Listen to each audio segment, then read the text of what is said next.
আলোকদিয়া ঐতিহাসিক ঐতিহ্যবাহী এই পীরবাড়ির ইতিহাস অত্যন্ত গভীর।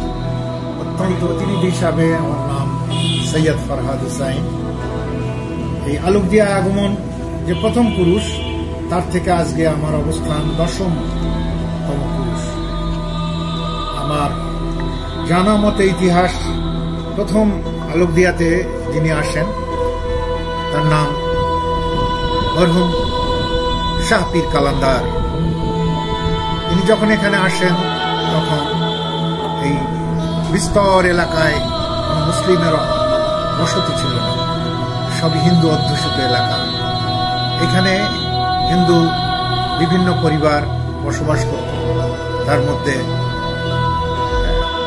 বাবু হরিদাস চক্রবর্তী নাম করে একজন প্রভাবশালী ব্যক্তি, একজন মনি ঋষি।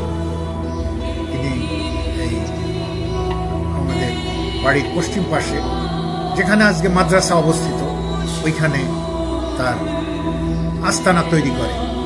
ওইখানে তার অবস্থান ছিল। আমাদের পূর্বপুরুষ সৈয়দ শাহ পীর কালান্দার সাহেব যখন প্রথম আসেন, তখন ওনাকে সম্মানের সাথে ওই জায়গাটা উনি ছেড়ে দিয়ে চলে যান আলোকদিয়া বাউড়ের পাড়ে।